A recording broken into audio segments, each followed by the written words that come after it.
Hello, yes, hi, and welcome to the Dark Knight Conspiracies, episode 90. Nothing can stop what's coming. Well, y'all fed up? Y'all fed up for the last 2 weeks?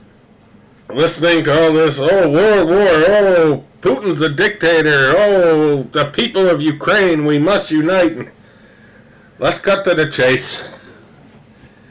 We all know that certain political figures in this country have a vested interest in Ukraine, and I showed on one of my previous episodes that there were biolabs in there that Putin was taken out. Regardless, maybe true, maybe not. Again, my opinion. I can't vet none of this stuff, but we also can't vet what the hell's really going on over there. I mean, again, if you watch the TV, it's doom and gloom. And I mean everything, even Newsmax. It's all doom and gloom. But unless you know somebody over there or you got boots on the ground that's giving you intelligence, we have no idea what's really going on over there. But I digress. So before we get into that, I just gotta start out with this just a little clip, get a little levity going in the show. The Queen, she's gone.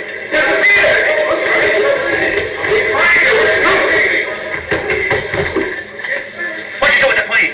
Queen? Maybe he trumped her.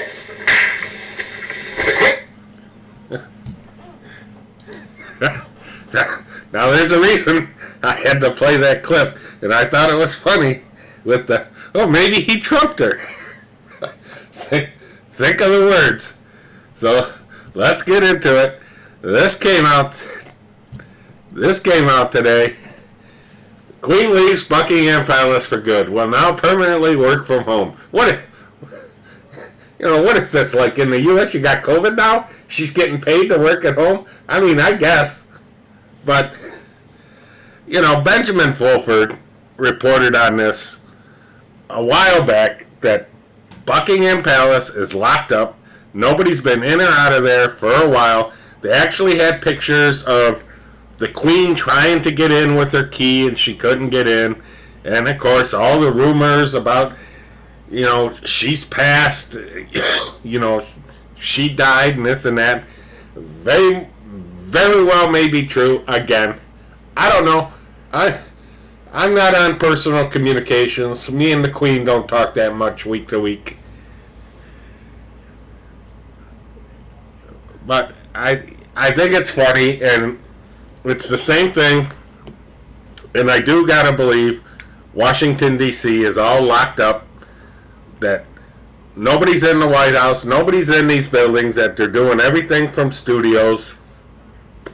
Again, it's amazing what you can do with movies and all this technology. But I want to go back, and I don't know if anybody remembers this. Way back when the Orange Man was president. One is not amused. Trump breaks protocol during royal visit, kept the Queen waiting, and then walked in front of her while he was inspecting the guard. This was the sign. This was my opinion. This was the moment that the White Hats took these people out of power. And who knows what became of it. Maybe we'll find out. Maybe we won't. But the fact that they call this disrespect and this and that, maybe it's the other way around. Maybe it's her walking behind the true leader at the time. But I digress. I had to get that one out there because I thought it was kind of amusing with everything going on. So now let's get into it. Ukraine has a continuity of government. Oh, does this sound like devolution here in the U.S.? Anybody heard them words before? Because I know Patel Patriot puts that stuff out on Twitter and Telegram. You might want to go look into that. And we all heard the reports. Putin sent 400 assassins, mercenary groups, in to assassinate Zelensky. Okay, there's, I know discernment is hard for most people, but when you understand how these games are played throughout the years, you kind of get the idea, and again, my opinion, but here's what I think is going on. Just like what we have here, the people of Ukraine and Zelensky got a corrupt government, and I do believe Zelensky is working with Putin to clean out his state. Just my opinion. Hey, I could be wrong. We could be seeing another march through Europe, another Napoleon, Hitler type stuff. Again, we'll wait and see how it plays out. But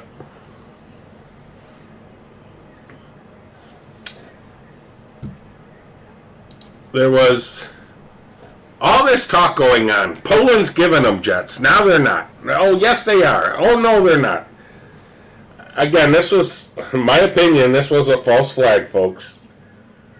Because Putin will not fool around with this stuff. If they push him, it's the old, the bear is the symbol of Russia. You don't poke the bear. And the reason, think about this, the reason they're sending Ukraine people over there, I guess it makes sense logistically, to go to Poland and to fly the jets to Ukraine. Well, Poland's a NATO country, right? Ukraine is not. See how this works out? So if Putin wants to do something, then NATO would get involved. This is what NATO's, see, this whole Putin's invading. Listen to everybody screaming. Watch our politicians screaming, everybody screaming about what Putin's doing and war crimes and dictator and he's taking over the world. Think about this, because this is the message that's been going on for 2 weeks. Get it in your head. Plant it in your head. Because I'm going to tell you, my prediction within the next 2 to 4 weeks, China's going to go into Taiwan.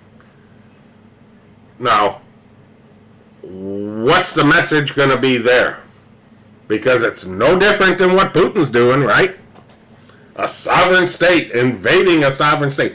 Where have we heard that before? Iraq ring a bell? Syria? Libya? Lebanon?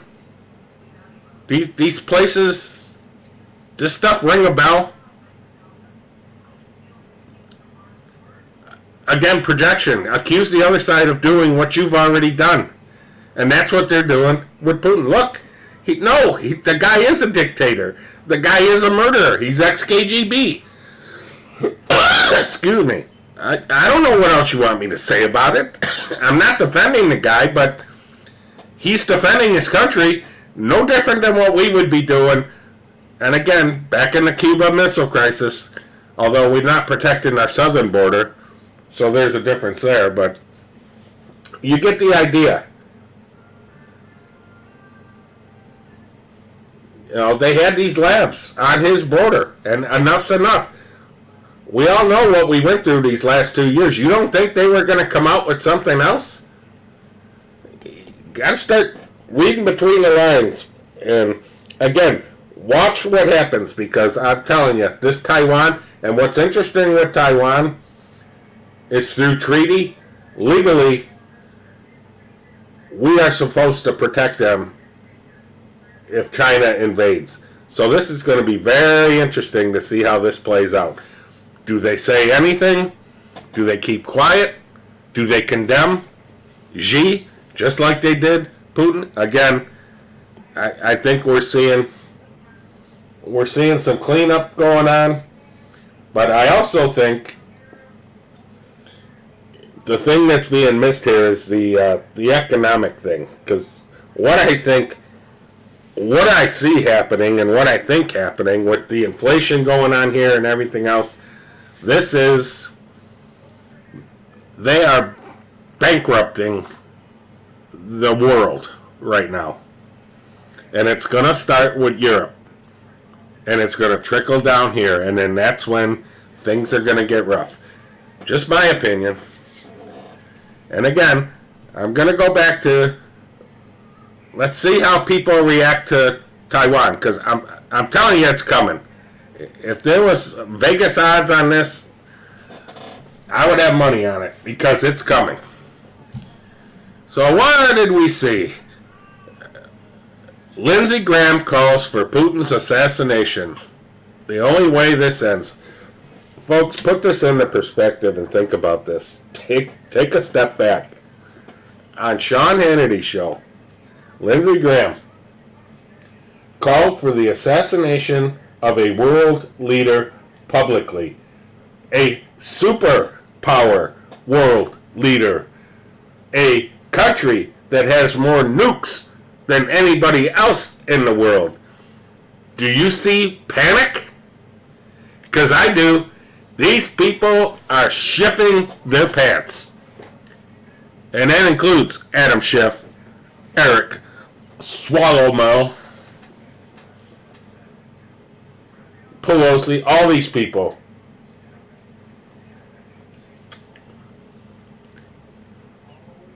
So we'll wait and see how this happens. Now, this was interesting because this came out.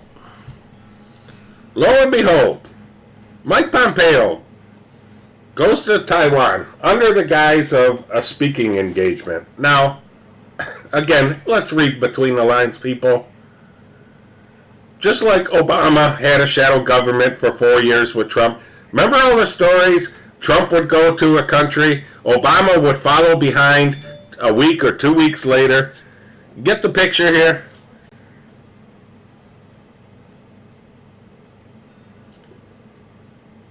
You know, there's two sides going on here. Yes, I do believe we have two acting presidents. The question is, are either one legal? And if not, there's your continuity of government. There's your devolution, because the military's running the show. Or should be, because they're supposed to protect us. You know, the problem is they're not telling us anything. And, you know, I get comments about me attacking the Orange Man and this and that. Look, I voted for him twice. I supported him. I thought he did a lot of good. The ending part, I got questions. I got questions I want answers to. It's just that simple.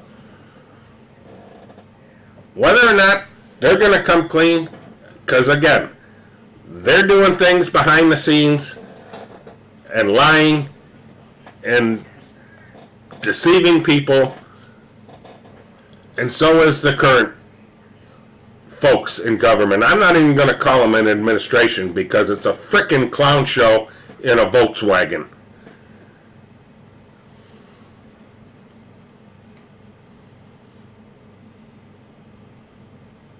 I don't know. I don't know.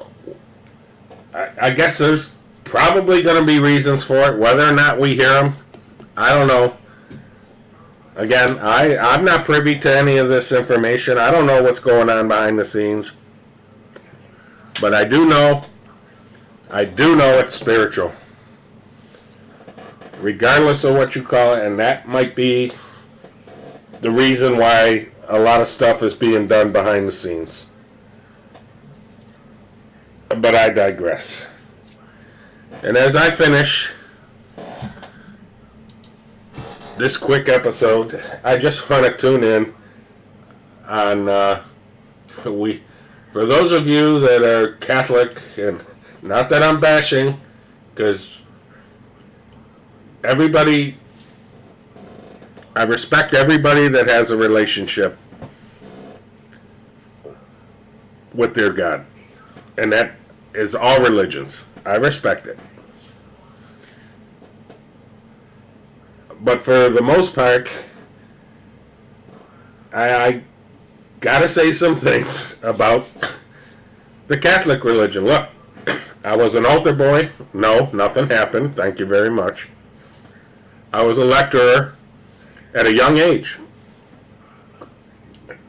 I was an altar boy till I was 18, and then I was a lecturer till I was 21.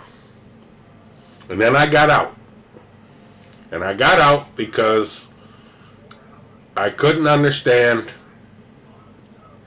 why some things weren't taught, why I never heard anything about Revelation until I picked up the Bible and read it myself. These are my problems. And the attitude in those days was, don't read your Bible. You just go to church. You listen to what we tell you. You listen to what we tell you what the word is. No, that's not how it works. Not how it works. But I digress.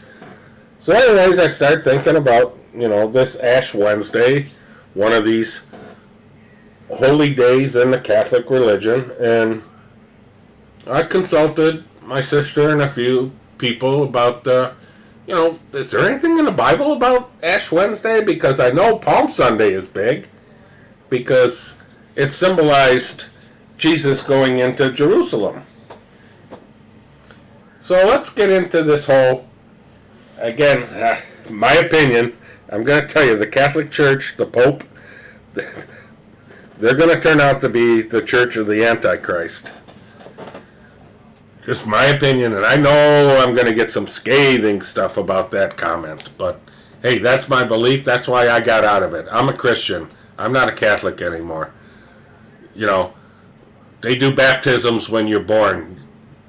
Jesus and most of the people were baptized when they were adults. Again, they twist everything around, made up their own holidays, Christmas. Jesus wasn't born on December 25th. I'll leave it at that. Anyways, let me get back to Ash Wednesday. And I started to think about this whole doing the opposite of Christ. So the symbol of the palms was Jesus coming into Jerusalem in his Father's temple. So what does the Catholic Church do?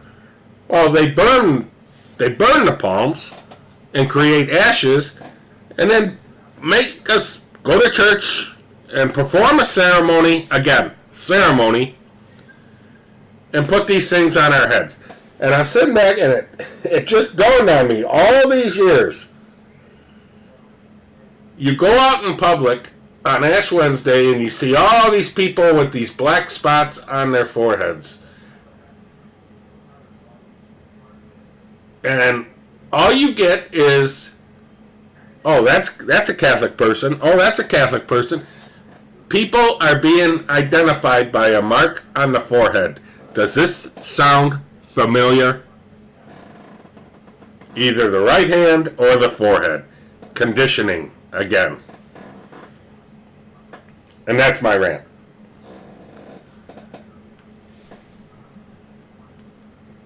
So until next time, stay strong, stay safe, stay vigilant, be prepared. Start being prepared, because it's gonna start getting interesting.